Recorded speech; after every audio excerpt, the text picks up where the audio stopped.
Bom dia, Márcia Barbosa. Bom dia, José Eustáquio Diniz Alves. Bom dia, Luiz Carlos da Rocha, advogado. Eu gostei do advogado no final, é sobrenome. Esse Diniz Alves aí é coisa da família real, rapaz. Eu nunca sei se é Alves Diniz ou Diniz Alves. Toda vez que eu vou escrever, eu confundo. É Diniz Alves. Quando eu fui lá em Portugal, tinha nome de rei Diniz, tinha nome de autoridades Alves. Me senti em casa em Portugal. Você é o rei da demografia. A realeza continua, Eustáquio. Você é o rei...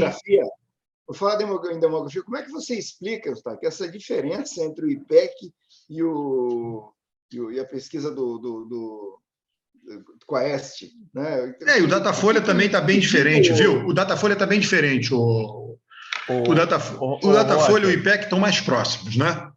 Tem uma explicação simples, tem uma explicação mais complicada.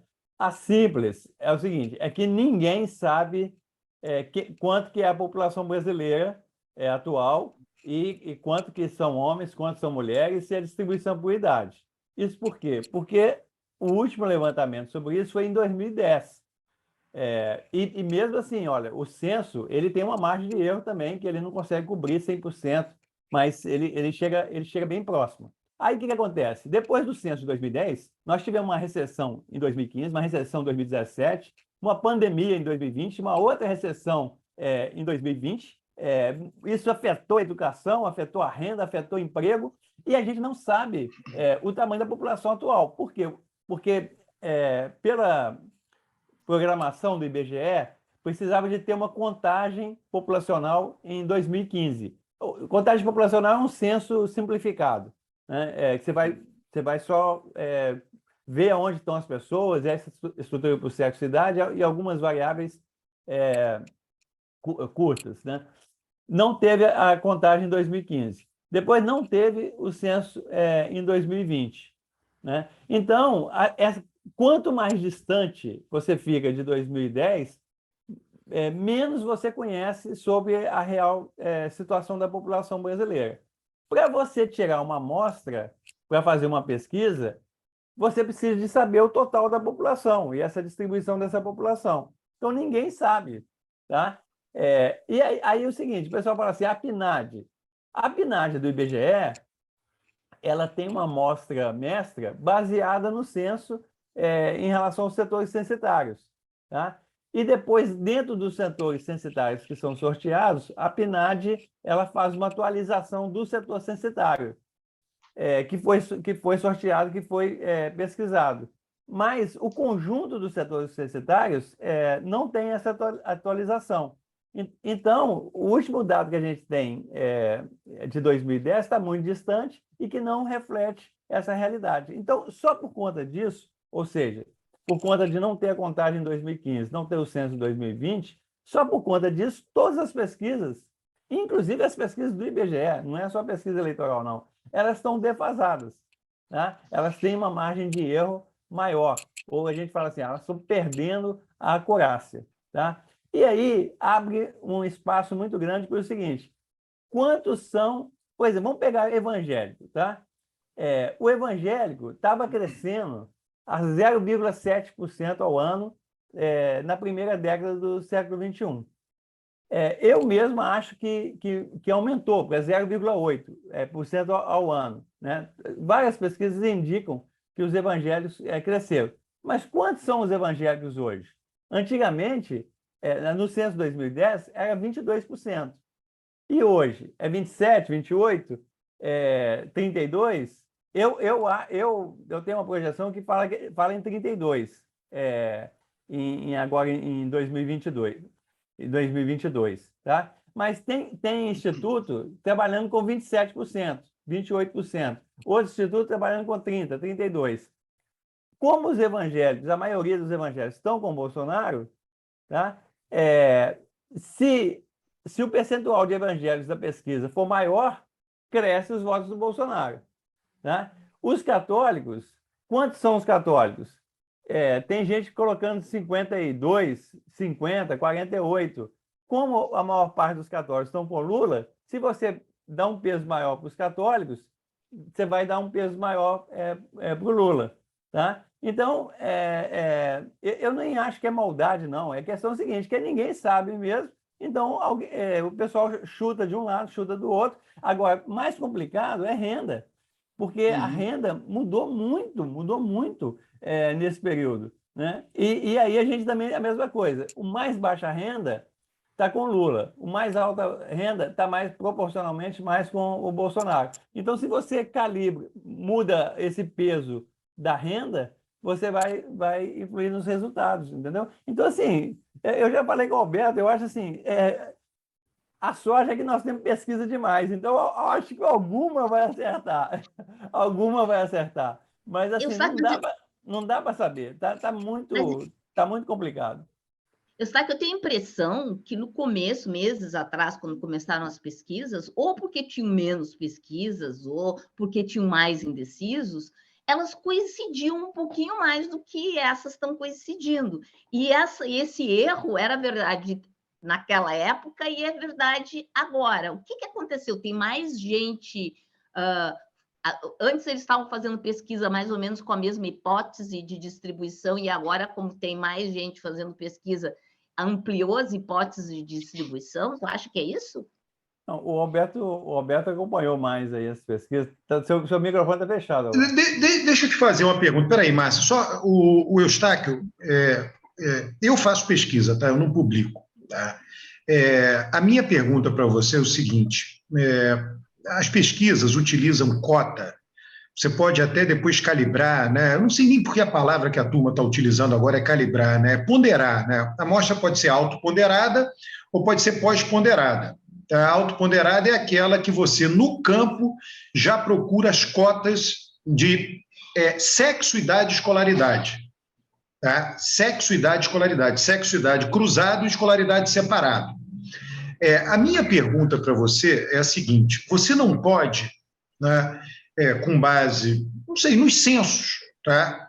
Eu sei que está muito distante, nós sabemos, ponto final, mas você não pode projetar, por meio de metodologia de série temporal, tá, as cotas de sexo, idade, escolaridade, né? Uma empresa de pesquisa vai lá e contrata um econometrista, e esse econometrista projeta, ele pega aí a evolução e vai dizer, não, agora provavelmente sexo, idade cruzado está assim, escolaridade está assim. Você não acha isso razoável?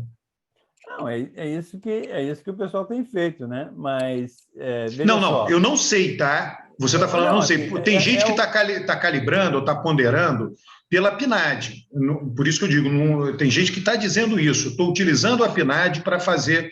Né? Essa é uma projeção teórica, estatística. Veja só, isso, eu estou falando assim, é mais ou menos, é complicado, porque as metodologias diferem um pouco de uma da outra, mas você tenta exatamente pegar o máximo de dados possíveis que você tem nessas pesquisas de cota, principalmente, para você estabelecer, né? Por exemplo, mulher, é mais fácil. Quantos são mulheres, quantos são homens na sociedade, porque esse negócio não muda assim de uma hora para outra. Então, você tem uma série histórica, igual você falou, e aí você projeta essa quantidade. Quando chega em idade, já complica um pouco mais. Já complica um pouco mais, porque tem problema de declaração de idade, né? A gente sabe se, por exemplo, tem atração por dígito, isso a Márcia sabe bem, Tá, né? mas olha só, peraí. Se a pessoa tem Problema por 19, fala declaração. 20, tem 21, fala 20. Não, mas isso pode ser no censo Não, também. Né? Enfim, eu só estou dizendo assim: você pode projetar. Então, e aí algumas coisas são mais fáceis de projetar, né? Agora, renda, igual você está falando, renda, houve uma mudança tão grande por causa de crise no mercado de trabalho, informatização da economia e tal. Então, você usa os dados, por exemplo, da PNAD para fazer essa atualização. Tá? Agora, veja só, isso, para você ter uma pesquisa, o pessoal, estou dizendo para você não, Alberto, para o público, né? Que é o seguinte, para você ter uma pesquisa, ela tinha de ser aleatória. Né? Você tinha de saber o tamanho da população, a característica da população, e depois fazer uma pesquisa aleatória. E aí, a pesquisa aleatória, com 2.000 questionários, você consegue representar 200 milhões de pessoas. Agora, quando você começa a colocar por cota, Agora, olha só, segunda pergunta. ela perde a precisão. Você disse que a projeção por série temporal pode ser feita. Segunda pergunta. O Datafolha tem muito recurso. O Datafolha pode, no meio do ano passado, em algum momento do ano passado, antes de começar a temporada eleitoral, ele vai lá e faz uma amostra probabilística nacional. Sorteia município, sorteia seção censitária e sorteia domicílio. E vai lá e pergunta as características das pessoas. Com isso, ele não teria atualizado os dados do censo? Não, só o censo consegue fazer isso. Não. Vai lá, você tem um cadastro de município no Brasil, você sorteia os municípios. Mas veja só o seguinte... Você sorteia os setores censitários. Os municípios mudaram completamente. Assim, completamente não, mas assim, mudaram Você muito. sorteou, você sorteia. Eu sei, mas ele não representa mais o que era 2010. Pega, por exemplo, Porto Alegre, o município da Márcia, ou São Gonçalo, aqui no Rio, segundo maior município. As projeções do IBGE estavam indicando que ia continuar crescendo. E Porto Alegre tem 3 anos que Porto Alegre está diminuindo. Não, tudo bem, mas quando você sorteia município, você pode utilizar o seguinte critério. Você vai dizer assim, olha, vou sortear todas as capitais, ou vou sortear todas as cidades acima de tantos milhões de habitantes. Você está fazendo uma amostra do Brasil. É isso que eu estou dizendo, não tem problema. Você pega e divide em 6 portes, né, faixas de 6 portes, e sorteia lá dentro os municípios. Está sendo aleatório. Tá? E você vai pegar portes, são faixas. Né? Ele vai crescer e cair ali dentro. Né? Aí depois você sorteia os setores censitários. É tudo sorte. Você sorteia os setores censitários. E aí depois você sorteia os domicílios. E aí você vai lá e pergunta as características das pessoas. Sexo, idade, escolaridade. Com isso você não vai ter a distribuição atualizada? É a minha pergunta para você. Beto, veja só. Você sorteia, tudo bem. Sorteia... Você pode colocar na questão seguinte, que tem que estar representado todos os estados, por exemplo. Todos os estados representados, ou todas as regiões representadas. Aí depois você sorteia os estados, depois sorteia os municípios. Aí sorteia o setor censitário. Só que o setor censitário hoje é diferente do setor censitário de 2010. E a lista que você tem de setor censitário é de 2010. Sim, mas eu só estou espalhando a amostra, só estou utilizando isso. E aí, então, na hora que você chega no setor censitário, você vai sortear os domicílios, eles não representam mais aquele setor censitário Não, eu estou tentando, veja só, eu estou tentando o seguinte, eu estou tentando fazer uma amostra aleatória, só isso. E eu estou utilizando o cadastro que eu tenho para fazer a amostra aleatória. Mas como é que você vai fazer no setor censitário? Como que você vai sortear os domicílios se você não sabe o universo dos domicílios do setor? Você arrola, tá, entendeu? Você faz o arrolamento, aí você... É quase...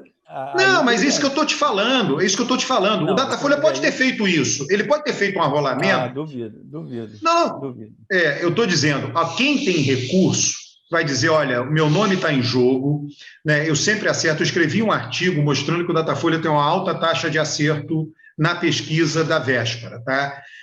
Então, vale a pena gastar uma grana. Né? Esse artigo seu é nas pesquisas presidenciais ou municipais? Somente presidencial. Aí depois um jornalista do Globo gostou do meu artigo e fez para as estaduais, que também é muito próximo, tá? Não, estou falando para os municipais. Porque é o seguinte, isso que eu estou te falando. Porque a última pesquisa presidencial é 2018. 2018 foi antes da pandemia, antes da recessão de 2020. Ela estava mais próxima. Foi a que o Datafolha mais errou, mas veja só... Então, assim, a chance do Datafolha estar errando atualmente é maior do que ela que errou em 2018. Não, em 2018 ele subestimou todos os candidatos. Quando você subestima todos os candidatos, se a pesquisa acontece no sábado, até, 4 horas da tarde que seja, né, você tem uma explicação, as pessoas podem ter decidido depois do fim da pesquisa.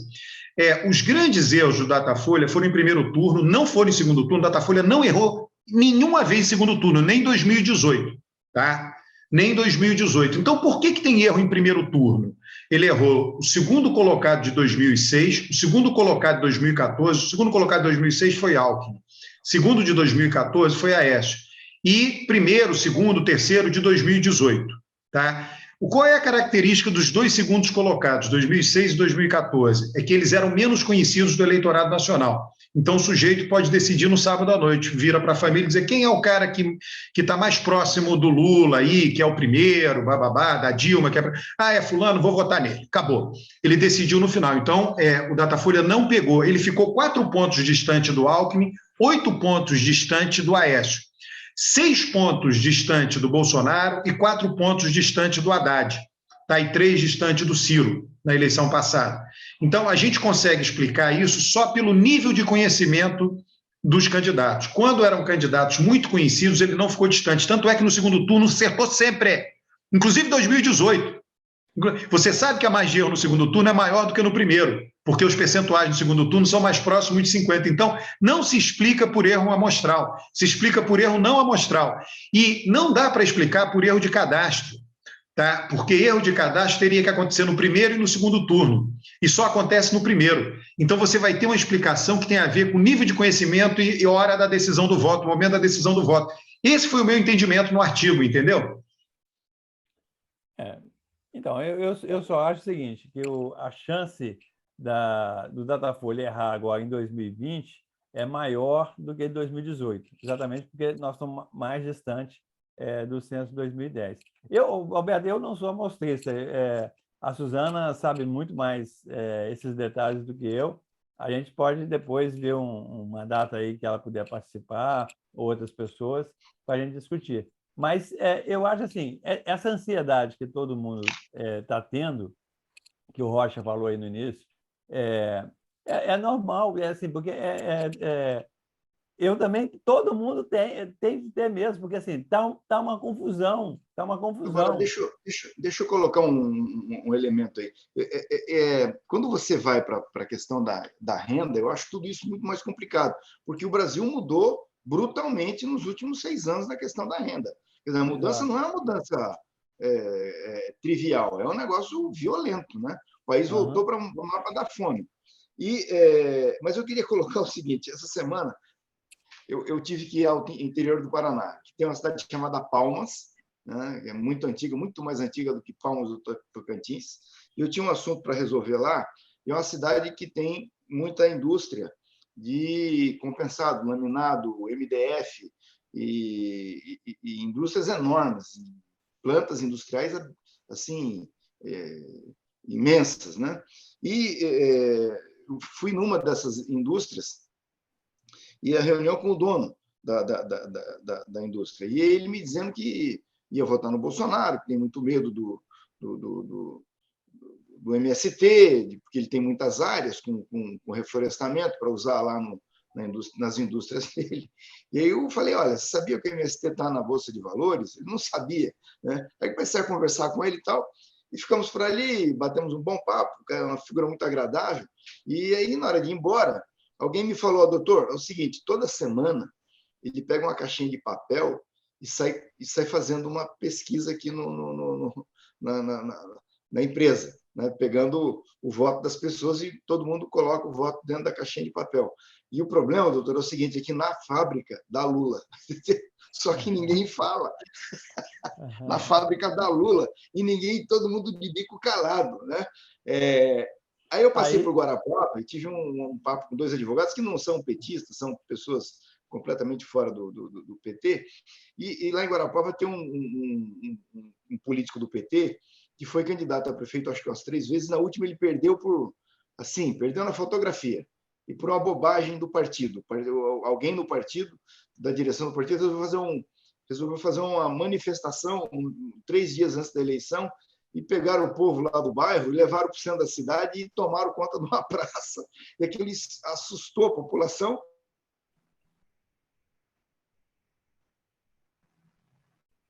Acho que congelou aí.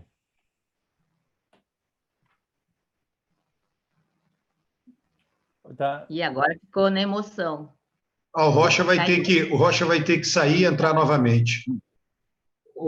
Enquanto isso, você continua sua digressão, o Eustáquio.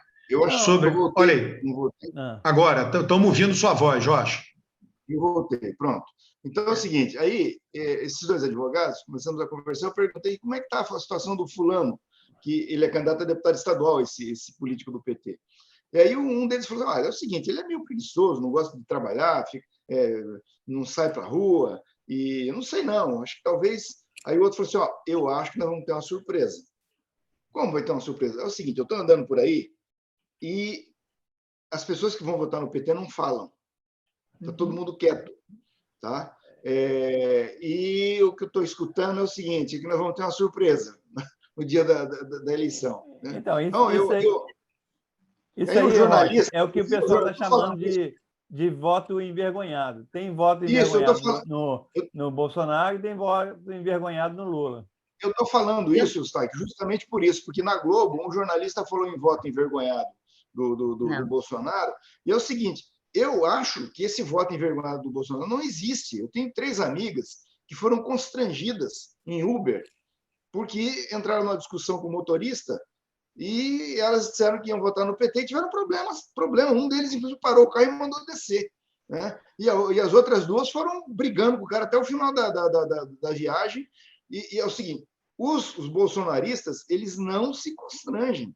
Certo? Já o pessoal do PT, os militantes não se constrangem, mas quem não está engajado, o cara se recolhe. Nem em grupo de WhatsApp se dispõe a responder. Eu acho que se tem um voto escondido, obviamente esse voto é o voto do Lula, entendeu? Que e não é só envergonhado, gente. Não é só envergonhado, é medo.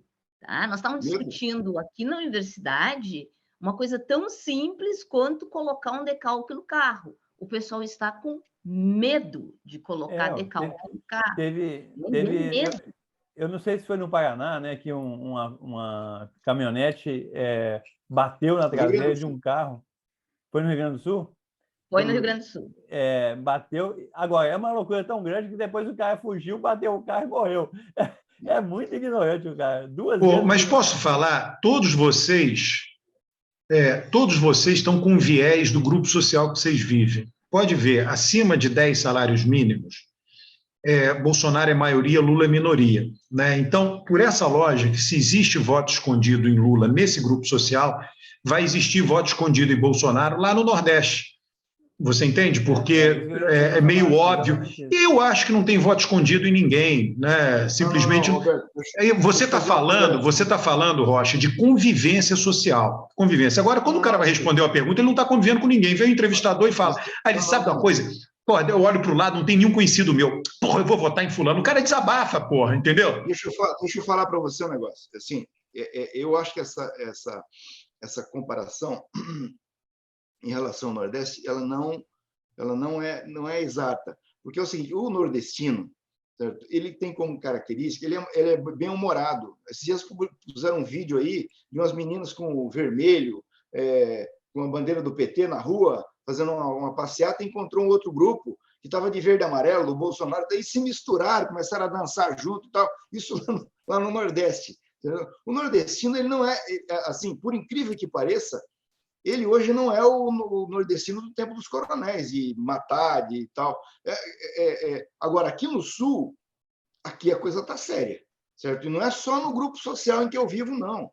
Entendeu? Ao contrário, as pessoas mais simples não falam, porque se falarem, certo? Vão ser retalhadas. Né? Vão ser retalhadas. Então, eu acho que aqui no Sul, Roberto, particularmente aqui no Sul, pode ter, de fato, um voto escondido do Lula, que vai se revelar. Vamos lembrar o seguinte, a caravana do Lula, depois que ele teve por aqui antes de ser preso, os caras atiraram no ônibus, tiro no ônibus. No Rio Grande do Sul, um cara tirou um chicote e bateu num petista de chicote em praça pública. Né?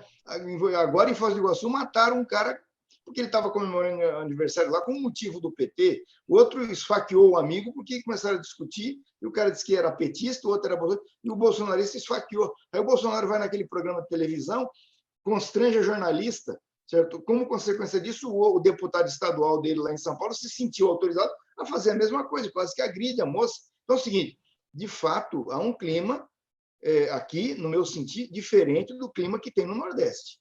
Entendeu? Aqui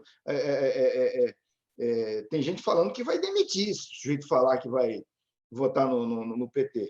Então, eu acho que pode ser que tenha uma surpresa. Deixa eu falar uma coisa. Mesmo que o Sudeste, eu acho que mesmo o Sudeste está com um clima mais, vamos falar, leve, nesse assunto. Eu não estou brincando, dentro da universidade o pessoal está com medo, e eu não estou falando, ninguém está usando bottom, gente, porque já entendeu que bottom não pode usar. Tá? Estão com medo de colocar decalque no carro. Tá? E as pessoas não estão usando nenhum bottom. Tu não está vendo aquela mesma cor que se via antigamente durante as eleições da militância, está usando isso, aquilo. O que tu tem são pessoas pagas, aí as pessoas entendem, elas são pagas, estão ganhando dinheiro para ter aquela bandeirinha que não tem potencialmente nada a ver com o que elas estão defendendo. Então, assim, vou dizer algo que eu disse agora antes da gente começar. Hoje, Lula está aqui em Porto Alegre. Eu estou com medo. Então, eu acho que existe essas duas coisas. Pelo que eu li no livro do Alberto, que eu já li o livro todo, né? O Alberto fala o seguinte, que não tem voto envergonhado, porque nós estamos tratando de um ex-presidente com um atual presidente. Então, a pessoa, quando chega o pesquisador, ele fala, não, vou votar no atual presidente, vou votar no ex-presidente. E eles são muito conhecidos. Você viu o episódio essa semana os caras correndo atrás do pesquisador do Datafolha para bater nos caras? Então, gente, e negócio do IBGE, os recenseadores do censo estão sofrendo assédio sexual, assédio moral, racismo, tudo. O país está assim. Então, é assim, que existe o envergonhado no seguinte sentido. A polarização está tão grande que é melhor você não falar nada. Olha aí, turma. Olha aí, ó. Você tá. Ali está, do lado esquerdo da barra, o Datafolha, no sábado, e do lado direito, o resultado da urna no domingo. Então, segundo turno de 2002, 64, 61, muito próximo. Né? Segundo turno de 2006, 61, 61. Segundo turno de 2010, 56, 55, impressionante. Segundo turno de 2014, 52, 52. Segundo turno de 2018, 55. Acertou, pô. Cravou. Né? No segundo turno. Mas segundo turno é mais fácil, né, Alberto? Porque não. Pelo erro amostral, não. Você sabe muito bem que pelo erro amostral, quanto maior o percentual, maior o erro. Tá? Então, não seria erro amostral aí. Agora, olha o primeiro turno aqui, ó. Eu marquei em vermelho. Está vendo o primeiro turno aí? Uhum. Eu marquei em vermelho umas discrepâncias grandes aí, ó. São poucas. Foi o segundo colocado de 2006, foi o segundo colocado de 2014, foi a maior até hoje, e foi o primeiro, foram os dois. Também o Ciro também, mas eu tirei, eu só botei primeiro e segundo. Mas veja só, tanto em 2006 como em 2010, o Datafolha está falando que a eleição ia ser decidida no primeiro turno, e não foi. Tá, mas aí você está dizendo o seguinte, você está confundindo, Eustáquio, o percentual, que está muito próximo, com a direção do resultado. Tá? No percentual, ele ficou muito próximo, tá bom? A direção do resultado, você vai dizer, não, era para ser no primeiro turno, aí vira uma caricatura. E mesmo assim, é 50% mais um, ainda tem mais essa. Tá? Mas é basicamente isso, ele poderia ter arredondado na mão e diz, não, 50% vão me cobrar, vou arredondar na mão e botar 49%. Ele não fez, ele foi lá e botou o que saiu. Entendeu? Você sabe muito bem que está próximo, é muito difícil ficar tão próximo assim, poxa. Mas então, você olha 2018, é uma diferença de 6 pontos no primeiro colocado. Sim, o do segundo é de 4, é grande. Se repetir esse ano, vamos supor, o Lula tem 44 na pesquisa ontem, né? Ele pode... Tá, mas Eustáquio, mas vamos raciocinar. No primeiro turno ou pode... Por que o Datafolha, que usa a mesma metodologia no primeiro e no segundo turno, fica distante no primeiro e não fica no segundo crava? Não é porque mudou a metodologia, é porque mudou a decisão do voto. Tem 2 candidatos só, é mais fácil. Sim, agora tem 2 candidatos só.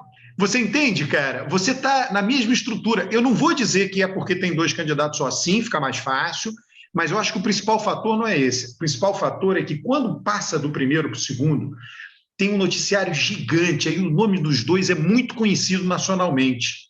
E aí, pronto, você decide. Você, inclusive, não tem mudança de voto, eu já fiz isso, tá?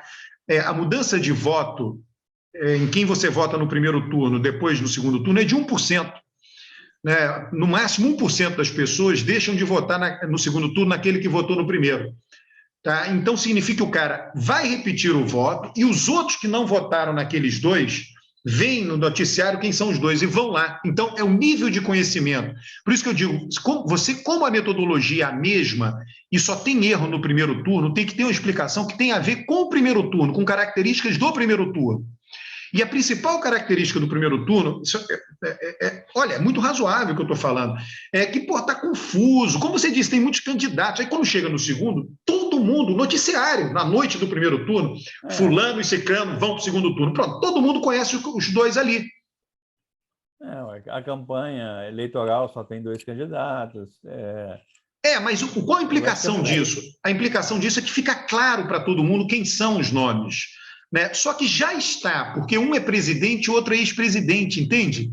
Esse aqui é o meu ponto. Pega o primeiro turno, olha aqui, reeleição. Tá, 98, Fernando Henrique, olha lá, muito próximo. Lula, 2006, muito próximo. Dilma, 2014, muito próximo. Então, nas situações de reeleição, você não tem nenhum problema de distanciamento entre o resultado da pesquisa e o resultado do candidato que disputa a reeleição, que nesse caso é Bolsonaro. E o outro que não disputa a reeleição já foi presidente, é super, hiper conhecido. Você entende?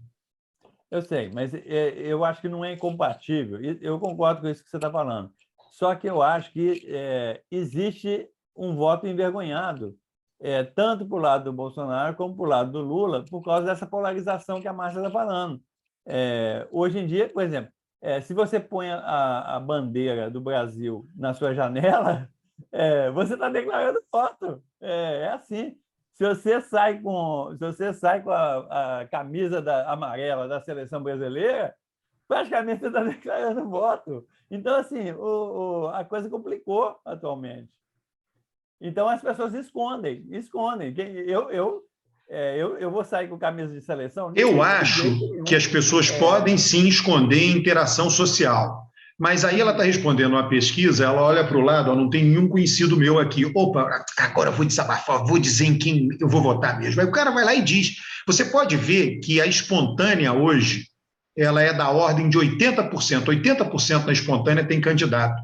Há 4 anos atrás era 48%. Em todas as eleições. Então, como é que o cara espontaneamente tem candidato e está escondendo? Não faz muito sentido isso. Não, eu acho que quem está escondendo é uma parcela muito pequena, muito pequena. Eu acho que não chega a mudar o resultado, não. Aí eu concordo com isso. São 2 candidatos muito conhecidos, nunca a gente teve uma situação dessa, né? Um presidente concorrendo com um ex-presidente, e aí eu acho que nesse sentido, a eleição está mais ou menos definida, e aí você está falando, está meio entediante. Agora, quando você pega por segmentos, nos locais, essas divergências que estão tendo nas pesquisas, as coisas todas, elas refletem a falta do senso, a falta do conhecimento da realidade do Brasil hoje em dia. Olha, tem uma pesquisa que dá Bolsonaro ganhando no primeiro turno. A Brasmark diz que Bolsonaro vai ganhar no primeiro turno. Não, mas parece que a pesquisa foi feita só em Santa Catarina, foi não? Parece que o pessoal escondeu isso, Alberto. A pesquisa foi feita só em Santa Catarina. Essa pesquisa foi feita no Palácio do Planalto. Um amigo meu foi lá no Palácio do Planalto há dias atrás, voltou de lá impressionado. Ele ficou lá, foi resolver um assunto lá, conversou com muita gente no palácio, saiu de lá, ele saiu de lá impressionado, falou, Rocha, é inacreditável. Os caras olham no teu olho e dizem que o Bolsonaro vai ganhar a eleição no primeiro turno. Você sai de lá achando que é verdade. Agora, olha só, é interessante isso que você está falando, Rocha. É por isso que é o Palácio, né? A gente fala assim, a realidade do Palácio não reflete o restante do país. Mas olha... Está na torre, está na torre. Você falou da realidade. Ontem eu quase que nunca faço isso, mas coloquei no no Globo News para ver os comentários da pesquisa. Aí estava lá o Sardenberg, aqueles caras lá. Né? Aí o Sardenberg falou: o negócio é o seguinte, é surpreendente, porque a economia começou a melhorar em junho, e tem melhorado, caiu o desemprego e tal, não sei o quê, tem melhorado e tal. E o Bolsonaro não conseguiu transmitir para a população que isso é uma obra dele, né, que melhorou porque a política econômica dele e tal, não sei o quê, certo? Então, essas melhoras todas, talvez, porque, na verdade, não tenha, na realidade, no mundo real, não tenha melhorado. Não é possível. O problema é o seguinte, o Rocha, qualquer melhora ela tem que ter um impacto no aumento do poder de compra. Se não houver aumento do poder de compra, a melhora...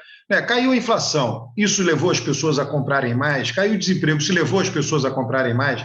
Você vê que, por exemplo, o dado do comércio varejista, eu andei publicando no meu Twitter, de julho, né, que é o último dado, ele é de queda, é negativo o comércio varejista. Então, as pessoas...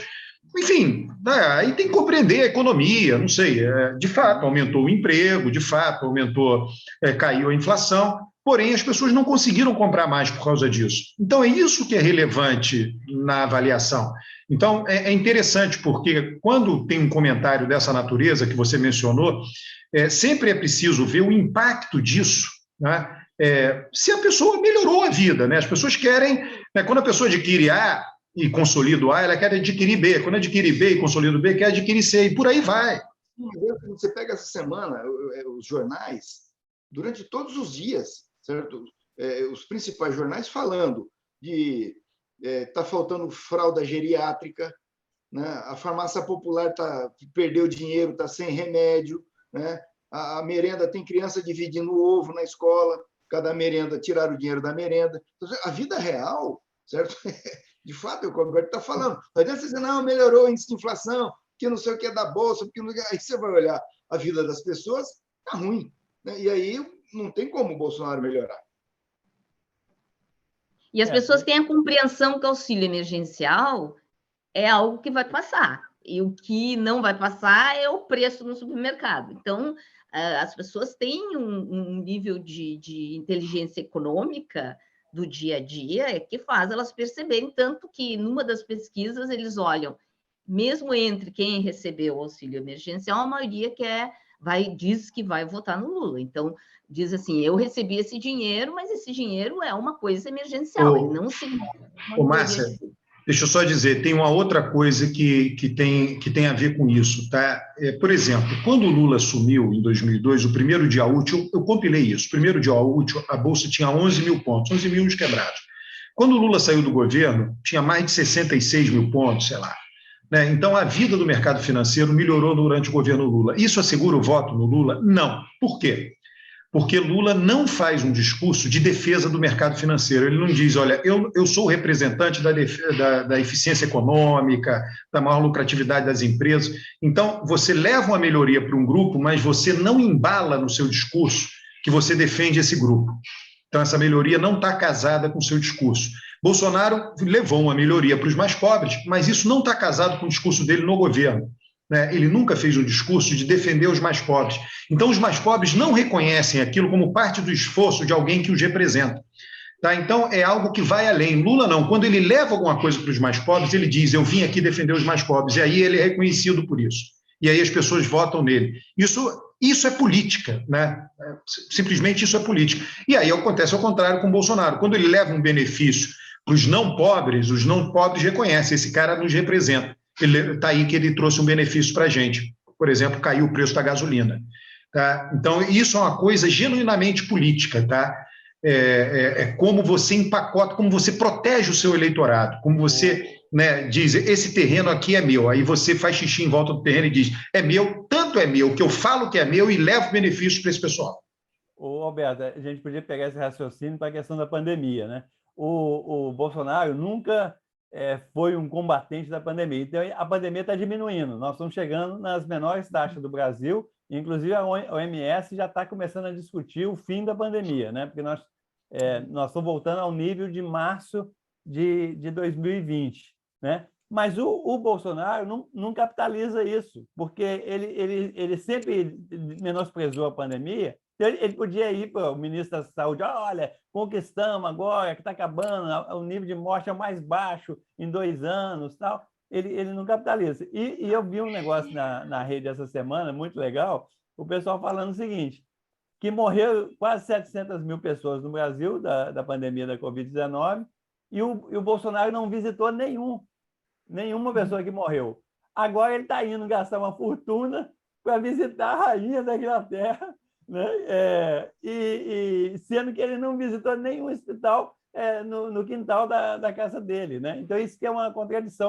Do ponto de vista da campanha eleitoral, essa viagem dele é uma loucura. Ele vai se ausentar do país uns 6 dias, quer dizer, para fazer uma coisa, né, que vai aparecer na mídia, etc., mas que ninguém quer saber. Né? Na eleição, o cara quer saber o seguinte: esse cara está aqui empenhado para melhorar a minha vida ou não? Não, está lá numa cerimônia, né, fúnebre, né? Está lá na ONU discursando, posando de estadista na ONU. Bom, mas e a nossa vida aqui? O que ele está fazendo pela gente? Isso é um erro brutal, é inacreditável. Não, mas é a mesma coisa do raciocínio seu anterior, só um minuto, Rocha.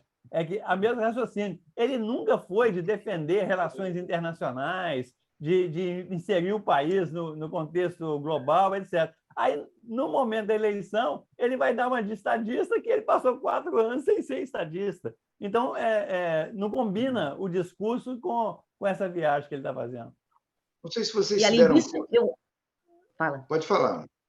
Não, eu só queria dizer que, além disso, parece que alguém buzinou no ouvido dele que ele tem que mudar a atitude. Então, agora ele entrou com um perfil de coitadismo, em que ele disse, vou largar, vou terminar, vou embora, faz um drama, e alguém disse para ele, não, tu tem que parecer mais triste, deprimido, etc., que vai agradar o pessoal, e junto com isso dá um pouquinho mais de protagonismo para as mulheres. E aí, quando ele faz isso, ele erra, porque ele não reconhece os erros, ele entra num coitadismo sem reconhecer os erros anteriores, e ele dá um protagonismo ofensivo para as mulheres, tanto quando fez o evento aqui no Rio Grande do Sul, em que vão todas as esposas lá dizer que o lugar da mulher é realmente esse, ficar atrás, ou quando a esposa dele se chama de ajudadora. E todo esse pacote, ele tenta atingir um público que ele não atingia, porque alguém está dizendo, olha, você está perdendo espaço entre as mulheres e tu tem que parar com esse tom agressivo, mas também erra a mão aí, porque não é natural dele fazer isso. Então, quando faz, não sabe fazer, né? Incompetente no tentar atingir essas duas visões, uma visão mais Bolsonaro fofo e uma visão Bolsonaro de feminismo, que eu chamo de feminismo de oportunidade, né? Que é um feminismo que não é feminismo, né? É um feminismo que só usa a mulher protagonizando porque aquilo é uma oportunidade. Assim, eu tenho... isso que você está falando, Márcia, me parece que é uma esquizofrenia da campanha do Bolsonaro. Porque ele tem uma base, né, que é uma base grande, de pessoas muito apegadas a esse estilo dele, a esse jeito de ser dele, a esse discurso dele, né? E, de repente, ele começa a fazer coisas que essa base rejeita, né? Por exemplo, esse discurso dele, quem usava muito isso, era mestre nisso, era o Jânio Quadros, né? De parecer coitadinho e tal, até que ele se lascou naquela carta da renúncia, que ele achou que o pessoal ia chamar ele de volta e mandaram ele embora, né? E se livraram dele. Mas ele fazia muito isso, né? O Felipe Neto, no Twitter dele, publicou uma fala dizendo, olha, não mostrem essa imagem do Bolsonaro, porque isso aí ajuda ele e tal, não sei o quê. Eu olhei e falei, eu discordo disso. Eu acho que essa imagem do Bolsonaro quietinho, tipo gato de botas, né? com a orelha baixa, se fingindo de coitado, isso aí é um horror para a base dele. Né? Eu não sei se esse 1% que o Ciro cresceu e o Bolsonaro perdeu aí, se não foi gente que está votando no cara que mais xinga o Lula, porque está uma disputa entre o Bolsonaro e o Ciro Gomes, para ver quem xinga mais o Lula, entendeu? Então, eu acho que isso aí é ruim para a campanha dele. E a saída para a Inglaterra, francamente, eu não consigo entender o que está passando na cabeça desses caras. Né? Porque ontem na quinta-feira, os programas de televisão do Bolsonaro foram um programa de porrada o tempo inteiro em cima do Lula. Programa de quem está desesperado, que está vendo a viola aí para o saco, a vaca ir para o brejo e caiu no desespero. Assim, um horror o programa. Pancadaria, puxando denúncias de 15 anos atrás do Lula. Né? Assim, completamente fora do eixo. O Lula estava preso em Curitiba em 2018, e o último Datafolha, que era já falei aqui para você, do dia 22 de agosto de 2018, o Lula tinha 39, o Bolsonaro tinha 16, e o Lula estava preso. Então, assim, não adianta bater no Lula. Certo? Isso não vai funcionar. Não, Rocha, eu acho o seguinte, essa estratégia que eles falam de aumentar a rejeição do Lula, né? Eu acho que acaba aumentando um pouquinho mesmo, né? E aí eu acho que a estratégia do Bolsonaro é bater o máximo possível para levar a eleição para o segundo turno. E eu acho que isso é viável, é viável. Eu estou dizendo, essa estratégia é viável. Não, eu concordo com você. A pergunta que eu faço é: por que só agora?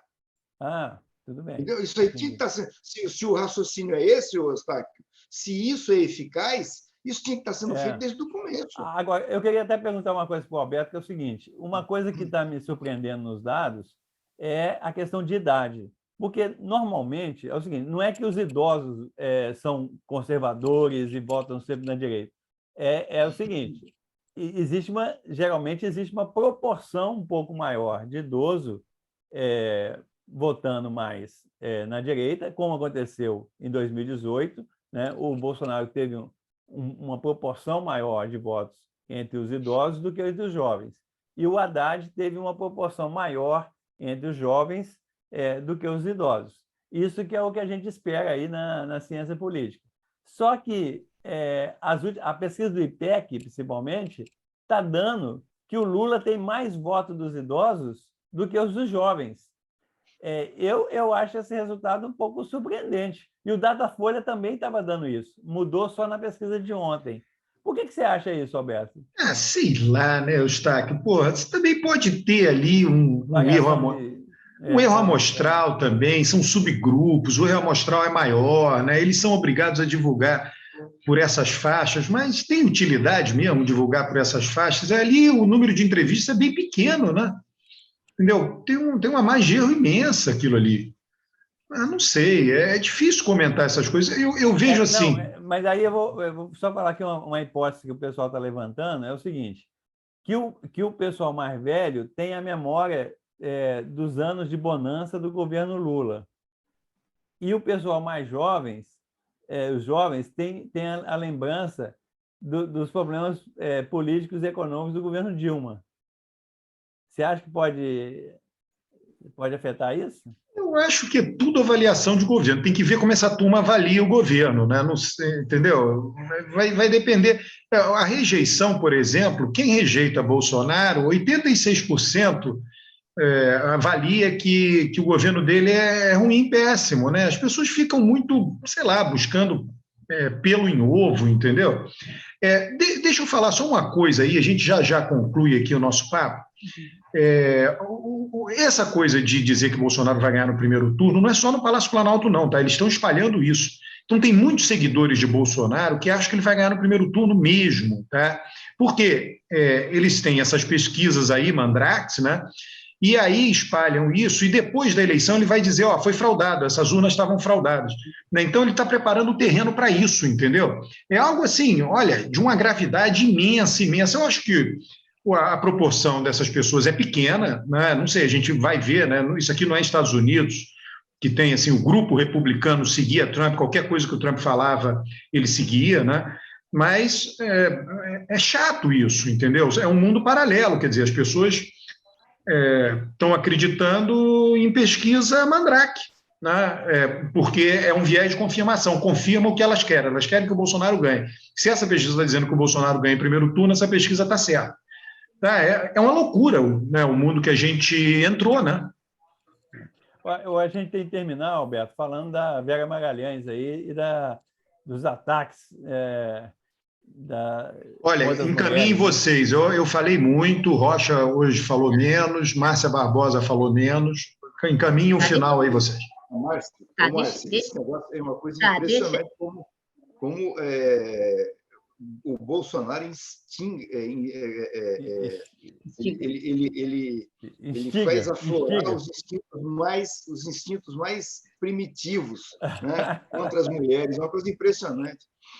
Quando o Bolsonaro começou o governo, eu estava num almoço com uma criança lá de 6 anos e ela me perguntou assim: tia, o que é a coisa mais horrorosa que tem? Eu digo, olha, a coisa mais horrorosa é o Bolsonaro, porque ele é um vírus.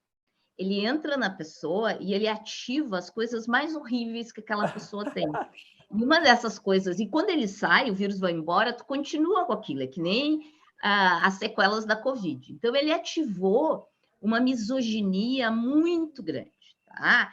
E assim, a misoginia até fica calada quando aquela pessoa está atuando a teu favor, aquela mulher empoderada, porque misoginia é sempre contra a mulher empoderada, está atuando para a tua direção. Então, até deixa em paz a jornalista A, B, C, se aquela jornalista ou aquela política estiver atuando no teu valor. Mas quando ela vira e não está mais fazendo aquilo que tu quer, ela vem com uma ferocidade, porque, afinal de contas, como é que eles olham essa mulher empoderada que antes atuava a teu favor? Como alguém que anda, mesmo assim, anda atrás. Como é que essa mulher ousa agora ser contra e andar na frente? Então, assim como atuou contra ela, ele atua contra qualquer mulher. Qualquer mulher que tenha essa ousadia de estar Márcia, empoderada. eu lembrei que você está falando, aquela Joyce Hasselman, né, que foi a deputada mais votada, desapareceu, né? Quando ela foi contra o Bolsonaro, é esse tipo de coisa. Ela andava atrás apoiando. Quando ela passou a andar na frente criticando, foi uma chuva de críticas que ela sumiu. Sim, e assim, tem níveis que a coisa vai ficando pior. Agora, imagina se essa mulher, além de empoderada, tá? Além de falar contra, tem uma agenda feminista. Aí sim, aí são essas deputadas que são perseguidas, que ameaçam de morte, ameaçam que vão matar a sua filha, que tem que fugir do país. Então, esses são níveis. Tu pode até ser empoderada se tu estiver na direita. Se tu passar para a esquerda é horroroso, mas desde que tu não fale desses assuntos, não cutuque muito a agenda feminista. Agora, se tu for uma empoderada, poderosa, feminista, abaixo da cintura tudo é canela. Aí vão te bater os de direita, os de centro, de esquerda, porque tu está vindo com a verdade inconveniente. Então, assim, a Vera está sofrendo, né? E pior é que ela sofre dos dois lados, porque como ela, no passado, tinha uma agenda mais conservadora, o pessoal de esquerda apoia, mas sofre apoiando. Revela, olha, eu estou não percebendo que o que ataca ela, acima de tudo, é esse meio ambiente misoginista que não suporta uma mulher, seja quem ela seja, que assume uma atitude de poder. Mas pior se ela trouxer uma agenda feminista, uma agenda pelos direitos humanos, alguma agenda que não seja a verdade conveniente que todo mundo quer. Eu vejo que mesmo na esquerda tem as mulheres favoritas, né? Que são aquelas que não têm a agenda feminista e que assumem um papel um pouquinho mais quieto. Deixa essas mulheres, de repente, virarem candidatas a alguma questão majoritária, e elas que nesse momento estão sendo meio poupadas, elas vão receber o sarrafo. Porque é uma transição, isso é uma transição de fase. É uma transição de fase no sistema. A Marta Suplicy encaixa nesse perfil que você está falando aí? Sim, ela é mais, vamos dizer assim, ela tem atitudes mais conservadoras, mas ela consegue, e assim, ela usou camadas de proteção. Por que as mulheres usam camadas de proteção? Então, quais são essas camadas de proteção? Se tu vens, como, por exemplo, a Simone vem, a Marta Suplicy vem, de uma elite econômica, tu já vem mais protegidinha, porque tu vem da elite econômica, tu tem um sobrenome, tu tem uma coisa que te protege. Então, quando ela...